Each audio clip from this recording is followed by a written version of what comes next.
Assalamualaikum warahmatullahi wabarakatuh. Apa kabar semuanya? Semoga semua dalam keadaan sehat, selalu dalam lindungan Allah SWT. Amin ya robbal alamin. Jangan lupa, apapun keadaannya, harus tetap semangat belajar. Hari ini adalah minggu ketiga mata pelajaran seni budaya bersama Bu Umi Uswatun Hasanah. Langsung dibuka bab 5, yaitu bab seni tari.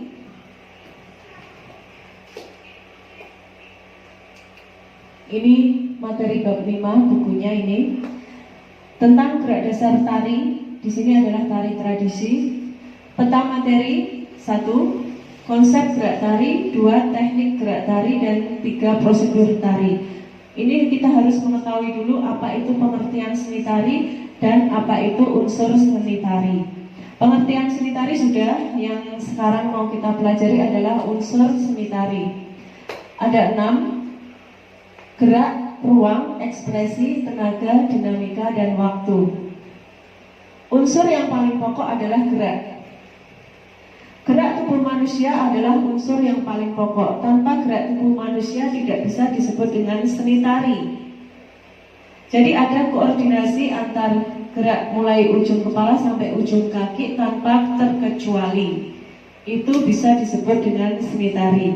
Koordinasi itu bisa sendiri-sendiri dan tiba-tiba disusul oleh gerakan anggota tubuh yang lain. Ada kolaborasi antar anggota gerak tubuh yang lain, saling berkolaborasi, saling mengisi, membuat atau menciptakan suatu keindahan gerak, menyampaikan simbol. Tidak perlu ibu ulang ya, ini sudah kita bahas minggu lalu. Jadi unsur yang paling pokok adalah gerak tubuh manusia. Ada gerak jari, kaki, kepala, atau seluruh anggota tubuh. Di sini kalau contoh secara gerak tradisi, mulai gerak jari tangan,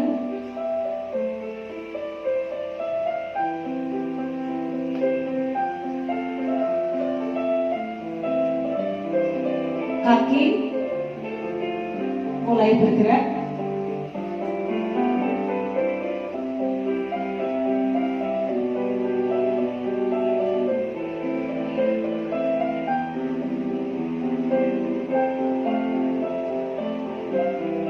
badan mulai ikut bergerak, saling mengisi, saling berkolaborasi. Di sini kepala sudah mulai bergerak, semuanya bergerak, menciptakan suatu keindahan gerak. Prosesnya sangat jelas, detail gerakannya sangat jelas.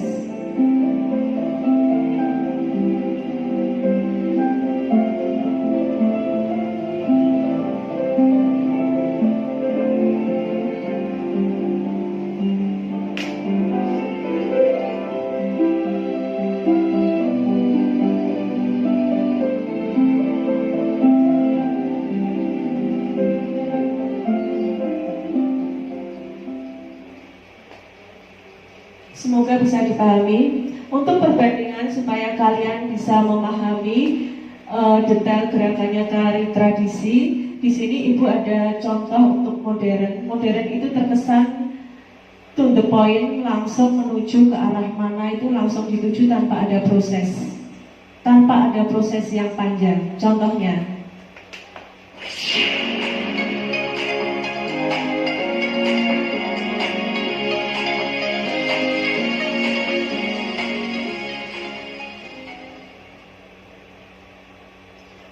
itu contoh tari modern. Semoga bisa membandingkan. Unsur selanjutnya adalah unsur ruang.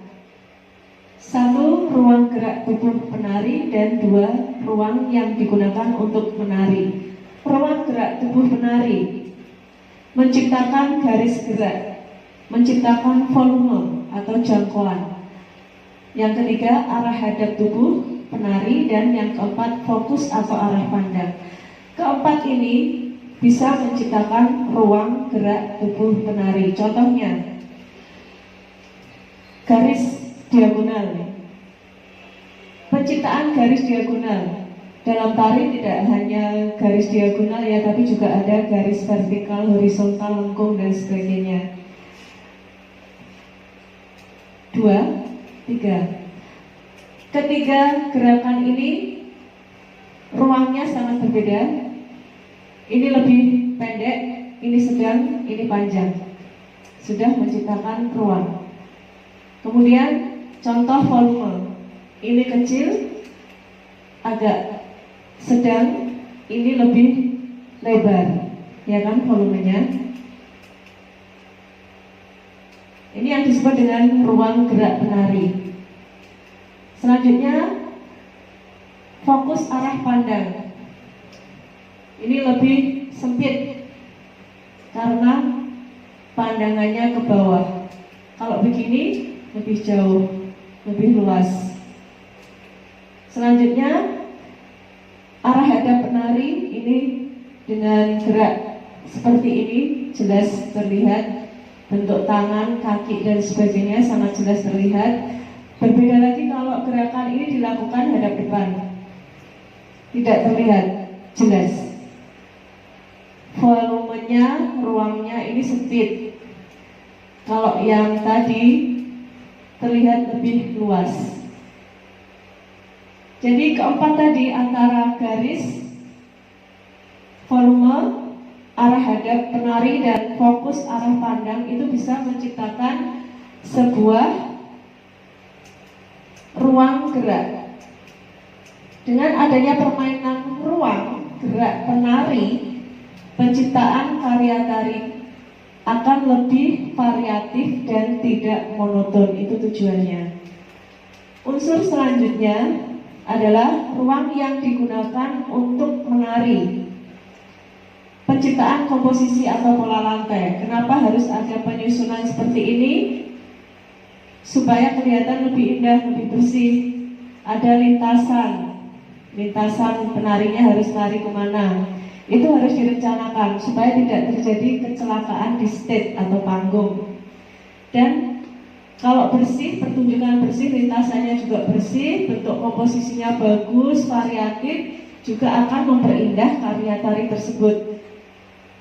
Dan bisa ditambahkan dengan action yang lain, teknik permainan level. Ada level sedang, level rendah, level sedang, dan level tinggi. Level rendah itu paha kaki menempel di lantai. Level sedang itu misal posisi kita berdiri biasa, itu sudah level sedang atau dikasih mendak. Ini posisi level sedang. Level tinggi, posisi kita berdiri biasa itu belum level tinggi. Dari posisi berdiri ditambahkan jinjit, itu baru bisa disebut dengan level tinggi atau loncat. Teknik yang lain juga bisa dengan teknik canon atau berurutan. Misalnya gerakan ini dilakukan satu persatu mulai dari depan, belakang, belakang, belakang. Ini berurutan satu persatu, tapi dalam jeda waktu yang sama. Ini disebut dengan teknik canon.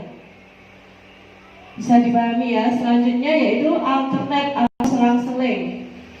Itu bisa ditambahkan untuk permainan komposisi atau pola lantai.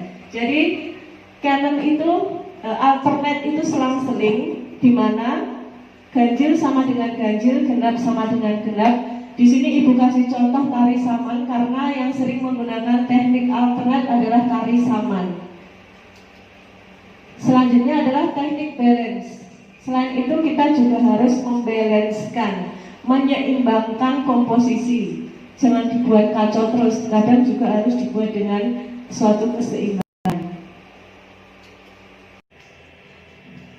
Ibu lanjutkan, unsur yang ketiga adalah ekspresi. Di sini ibu berikan contoh ekspresi tari Bali dan topeng. Kenapa ada topeng di sini? Karena topeng itu bisa mewakili berbagai karakter, peran, watak. Bisa digunakan untuk properti menari. Jadi ekspresi bisa diwakilkan dengan ekspresi atau karakter topeng. Ada penari Bali di sini karena tari tradisional Indonesia. Tari tradisional Indonesia itu yang paling sulit adalah tari Bali. Mengapa? Setiap perubahan gerak mata itu juga berubah ekspresinya. Misalnya waktu gerak ngier, ngier itu harus senyum. Ngier itu merem sebelah, matanya merem sebelah itu harus senyum. Kalau nelik itu harus ekspresi marah. Kalau seledet kanan, seledet kiri itu ekspresinya biasa saja.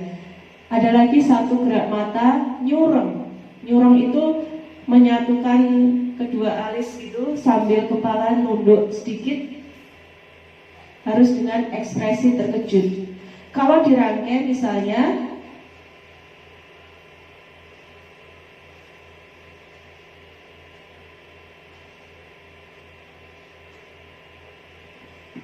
jangan sampai kebalik. Waktunya nelik, ini malah mesem. Jangan kebalik ya. Itu sulitnya tarik balik. Kita lanjut. Tari topeng. Ibu pernah menciptakan tari topeng Sindigo. Ya, ini penarinya namanya Aziz sama Ipung. Ini juga siswa dari SMA Negeri 1 Ngawi untuk mewakili FLS 2N tahun 2017 di Provinsi Jawa Timur. Mereka dari nggak bisa nari sama sekali ini, dari nol. Akhirnya dengan semangat yang kuat, akhirnya bisa juara 2 tingkat Provinsi Jawa Timur. Selanjutnya unsur tenaga. Tenaga dibagi menjadi 3 intensitas, yaitu berkaitan dengan kuantitas tenaga dalam tarian yang menghasilkan tingkat ketegangan gerak. Yang kedua, aksen atau tekanan, yaitu muncul ketika gerak dilakukan secara tiba-tiba. Kualitas berkaitan dengan cara penggunaan atau penyaluran tenaga. Di sini tenaga sangat penting, karena kalau tenaga kita habis, bagaimana kita mau berekspresi dengan baik, bagaimana kita bisa melakukan gerakan dengan baik secara total, sulit. Seorang penari harus bisa mengatur tenaganya dari awal, tengah, akhir, sehingga pertunjukan tarinya bagus, mendapatkan aplaus yang bagus dari penonton. Jangan sampai hanya bagus di awal, nilainya 0, nggak akan dapat aplaus yang baik dari penonton. Kesimpulannya, tenaga mempengaruhi semua unsur, gitu ya. Kita lanjut. Unsur yang kelima adalah waktu, durasi yang digunakan penari untuk menyelesaikan gerak tari. Ini sudah pernah Ibu jelaskan kemarin tentang wirama. Misalnya 1, 2 atau 1, 2, 3, 4. Itu adalah waktu. Jadi penari harus tepat. Kapan, berapa hitungan, setiap gerak itu harus selesai.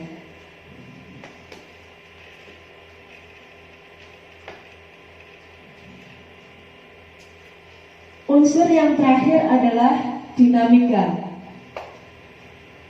Dinamika itu bisa tercipta, dinamika dalam sebuah tarian itu bisa tercipta kalau ada permainan tempo. Yang kedua, permainan suasana. Dan yang ketiga adalah perubahan kekuatan gerak. Dengan adanya ketiga ini, maka dinamika akan tercipta. Terima kasih, demikian materi Ibu hari ini tentang unsur-unsur seni tari. Semoga bisa dipahami dan dimengerti. Tetap semangat. Salam budaya. Assalamualaikum warahmatullahi wabarakatuh.